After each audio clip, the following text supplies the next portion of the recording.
Hello everyone, welcome. We have myself, Rie, and Adam behind the camera here. Today we've gotten together to use one special ingredient, a $160 1.3 ounce black winter truffle. One truffle.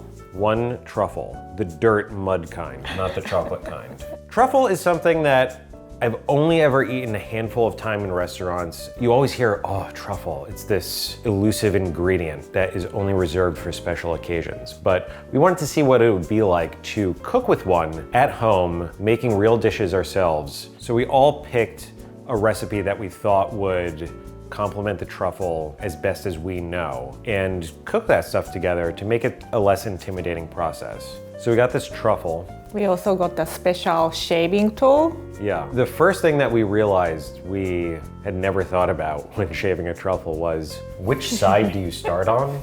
Because it's not really a perfect sphere. Or you're gonna go with a more narrow slice and you get more slices, or you're gonna go with a wider slice that opens up more surface area. And we decided quality over quantity. So we wanted to taste it before we cook anything. So we did a thin slice and we ate it, but it kind of tastes like dirt. Right.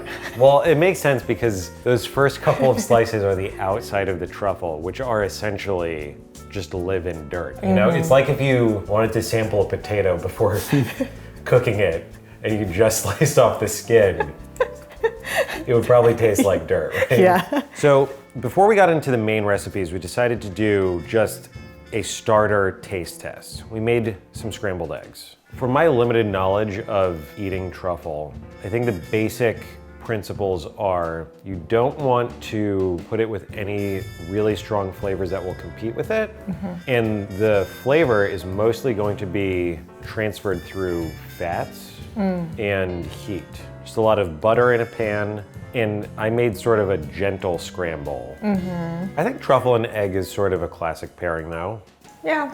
It's like you just want something warm and soft and not too flavorful, and also something that can carry a lot of butter.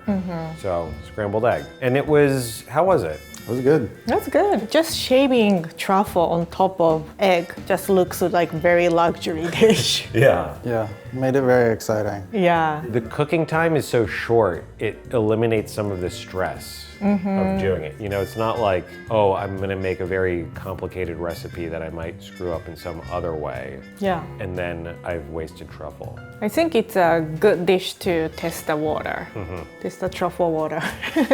Now that we've had our sample of truffle, Rie, your dish was coming first. Yes, I've decided to make chawanmushi. So chawanmushi is Japanese savory egg custard. The reason I picked this dish was in Japan we have very, very expensive mushroom called matsutake. And one mushroom costs about $100. Really? Yeah, it's treated like truffle, and chawanmushi is one of the popular dish to cook matsutake with. To make chawanmushi, it's very simple. You just need egg and dashi. To start, I'm making dashi first. So to make dashi, there is like a lot of different ways you can make dashi, but for this I wanted to use katsuobushi because it is very gentle flavor. I think it's very good dashi to make chawanmushi. So you're just like steeping it for a couple minutes. Yeah, exactly. And then I'm using eggs and combine eggs and dashi, and I wanted to make sure dashi is cool enough so it doesn't curdle eggs. Right. And for ingredients, I chose chicken and shrimp. Chawanmushi, we kind of use ingredients doesn't have a lot of strong flavor.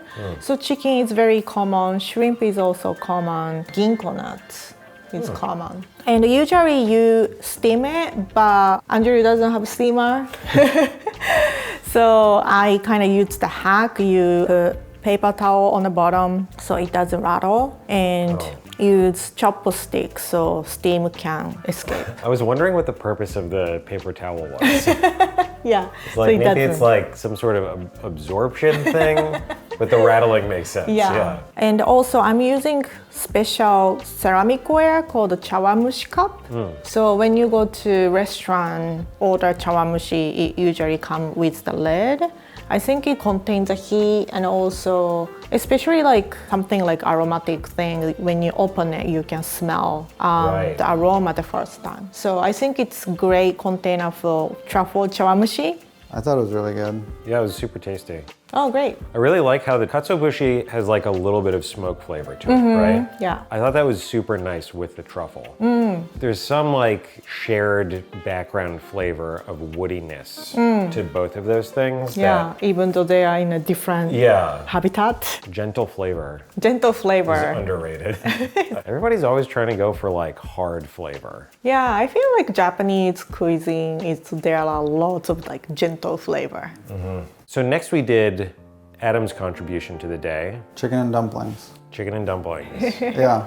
Why did you choose that? It's a recipe I make regularly, so I felt confident in making it, so I didn't have to worry as much about incorporating truffle to it. Like I didn't want to do something I hadn't done before. It's a recipe from Chef Sean Brock's mom. He's made it with her on the show Mind of a Chef, which is where I first saw it. It's a very home cooking type recipe, so not a lot of like exact ingredients. So it's just boiling a chicken in chicken stock and then taking the chicken out, getting all the meat off of it, and then making dumplings in the stock that the chicken was cooked in. And that is basically equal parts buttermilk and flour. And it's specifically self-rising flour, but I never have self-rising flour, so I do the thing where you add salt and baking powder to make it self-rising flour, or the equivalent. That was equal parts? Equal parts milk and flour. Oh. It's like that ballpark, and then you mix it together and it's very wet, and you then have to get it into the stock pretty quickly. And you can kind of baste them as they cook to cook the tops a little bit more. Cook those until they're basically done, and then get the chicken back in. And you don't want to like sink the dumplings, so you brush the dumplings aside and sneak the chicken back in. And then at that point, added the truffle to try and have it cook a little bit. So then putting the lid back on and just giving it a couple minutes for the truffles to mingle and then to reheat the meat. And then it's just plating it, adding black pepper. I like a lot of pepper, so I really aggressively put pepper on, because I mean, it's so simple. I mean, it's basically just like chicken fat. All soft flavors Yeah. in one big pot. So the pepper is really nice, but I think we realized that I may have done too much pepper for the truffle. Yeah. It was delicious soup. Yeah, it was super good. This was definitely the hottest dish we ate so far, Like a temperature-wise. temperature-wise? Yeah, which I think contributes a lot because you have the steam coming off the bowl, and with it passing through the truffle, there's a lot more aroma coming to your face. It's also, I think we talked about this, but it's reminiscent of when we had the whole boiled chicken in Worth It at this restaurant, Major Domo, and they added truffle to the end of this soup made with a whole boiled chicken, which is very similar. Yeah. When we were talking to David Chang about it, he said that it's very similar to chicken and dumplings, which made me think of it. Yeah, it was really good though. Yeah. I mean, it was my first time having chicken and dumplings, and I was pretty blown away by just how rich and like flavorful that broth got. So I was already like super excited about that, which was also kind of distracting from the Right. main event. So I made this pasta alla gricia, which is the last dish because originally we had planned to make 6 dishes. Yeah. And then we got to this point, we were like, oh my gosh, we're running out of truffle. You have this guanciale, this cured pork cheek, that you're going to render in a pan and then make a very simple sauce out of that in the cooking water. I picked this because last summer I was on vacation in Rome and my wife and I were out at this restaurant that we picked because it was supposed to make very good versions of the classic Roman pastas. We were deliberating, oh my gosh, which one should we get? And the only one we didn't get was this one. But at the towards the end of the meal, the waiter comes over and he's like, I know you're really excited about this, so I just wanted to bring you a sample. And he put this little plate, just a small serving of this pasta covered in truffle. And it was the best thing we ate the entire trip. That's very nice of him. It was very nice, but it was also like, here you go, idiots, this is what you missed out on. And it took all of my strength not to like order a whole extra course of pasta at the end of this meal.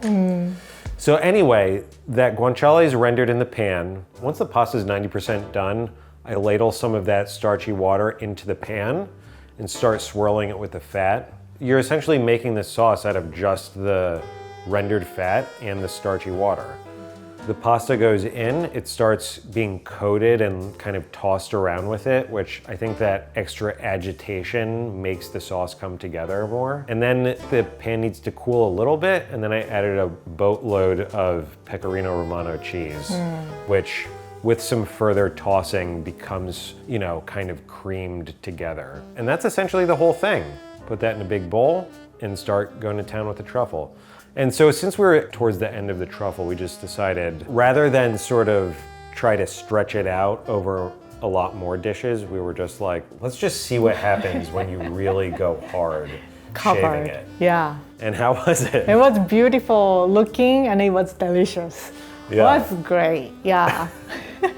It was really good. It was like a restaurant quality, Yeah. right? Because like restaurant also give you a lot of truffles. The pork and the cheese were actually both really strong flavors. Yeah, true. But I think there was so much truffle. And so much fat Right. that it really made the truffle come alive. Yeah. The pasta shape was fun. Like we Yeah. find piece of truffle and guanciale inside of the pasta. Yeah, it's like a little sleeping bag. Pork Cozy. man with a truffle blanket on top. Yeah, so that was kind of wish fulfillment for me. Oh yeah. Finally got to eat a big plate of this. Was it taste similar or taste same what you had in Rome? Well, I mean, as best as I can recall, there was a lot of contributing excitement to that experience, but I think it got pretty close.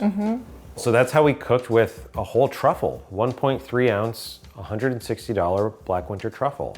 We made some scrambled eggs, the chawanmushi, chicken and dumplings, and finally a simple pasta. It was super fun. Yeah. I think we learned a bunch of stuff. Yeah. My biggest surprise was that this truffle was good, but it was not the most aromatic, flavorful truffle that I've eaten. Same here. I think I was so blinded with the excitement of getting to cook with one that I didn't consider that, oh, we could spend all this money and not get something that lives up to the fullest expectation.